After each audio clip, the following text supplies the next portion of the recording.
Hi, welcome back. I'm Maria from Read Fine Books, and today we are discussing nonfiction again. If you don't know, November is nonfiction month in the bookish community, a time when you can read more in this genre, more than you were already reading, a time when you can find some new books you wouldn't read normally because this genre is so overlooked sometimes. So leave me a comment. Which books are you reading this month in the nonfiction genre? Today I'm discussing my nonfiction journey in 2022 so far. And mind you, I seem to not read as much nonfiction as I used to. So I'm glad November is here to let me catch up. But all the books I've read are really, really lovely. So here's my list. I'm hoping it will inspire you a little. And you should know the last one was my absolute favorite. So stick around till the end. However, I also need to add that my year in nonfiction is the idea of Katie from the blog Doing Dewey. That being said, let's dive in. So the first one is the Montessori Toddler. I read this at the beginning of the year because I have a 2-year-old boy and I'm trying to raise him with the Montessori spirit.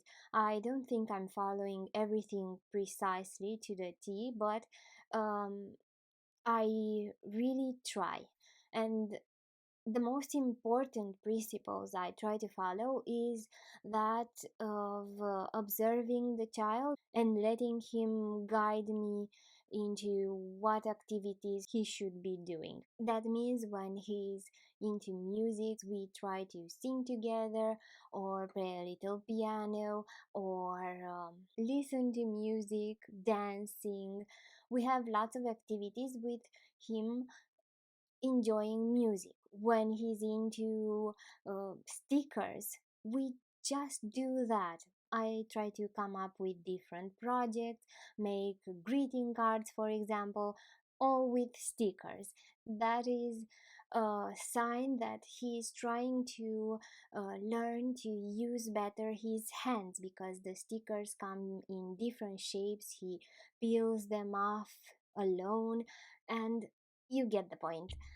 Following the child is the main thing I like about Montessori activities.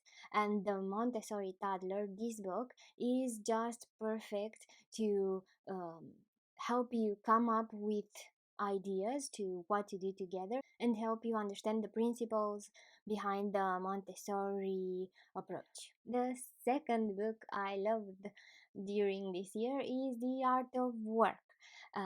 This book made me understand that it is okay not to have a purpose in life or not to have found my purpose, even if I'm 34 by now. And um, yes, I don't have a big idea of what my life should be, and that is just fine.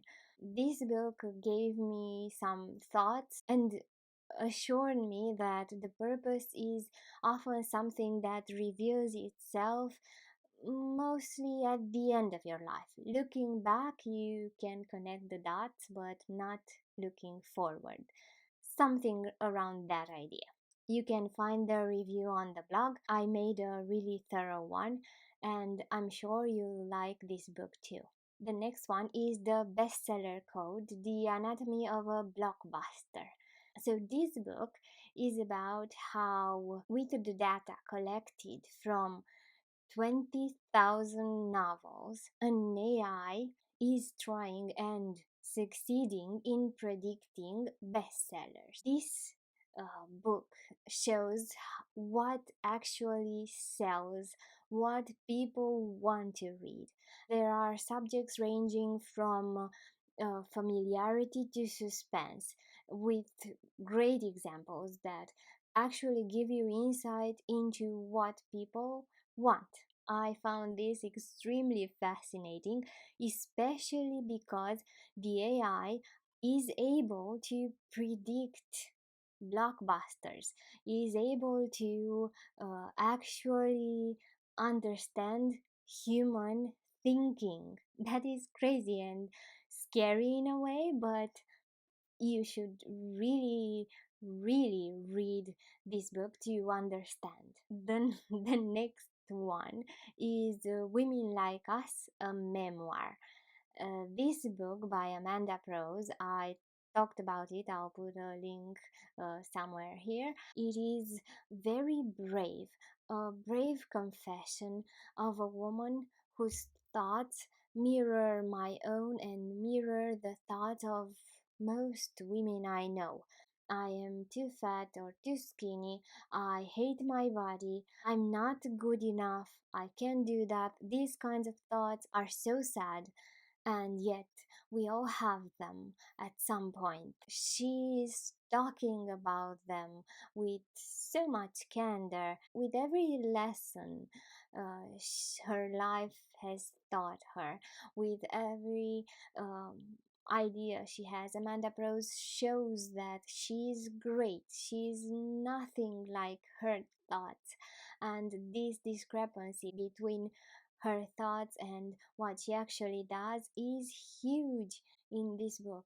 You really need to read it to understand. I love the book. Check out my review and really check out the book. You'll find your thoughts in there too.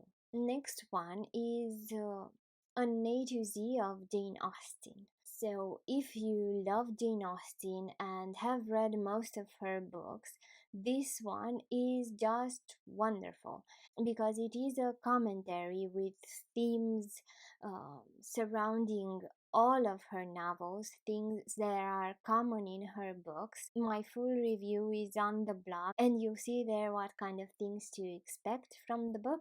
But it was an awesome read for me because I'm such a huge Jane Austen fan, and I I've read all of her books. Of course, if you haven't read all of Jane Austen's books, it can be a bit boring.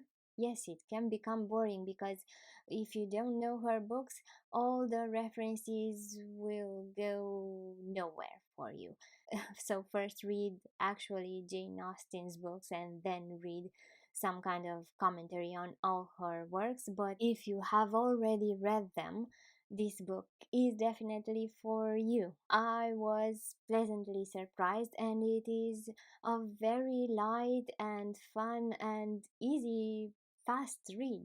So check it out. And the last nonfiction I'm going to talk about is a memoir, the one I love the most. This is a fantastic book. You can check out my review, or I'll put a link above. I'm talking about I'm Glad My Mom Died by Janet McCurdy. This book is written by a celebrity. It has, of course, a catchy, shocking title. Why wouldn't you read it? And that is not all. It is surprisingly relatable. Everyone who's had overbearing parents can understand her book, and everyone who didn't have such parents can read it with no problem at all because it is so funny. Yes, the situations there are funny and interesting, and it really helps you understand yourself better, even if you haven't been through what she's been through. I loved it.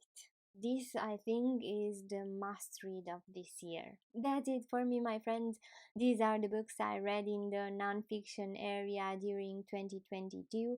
I'm hoping you find some interesting. Let me know. I'm Maria from Read Fine Books. Thank you for watching.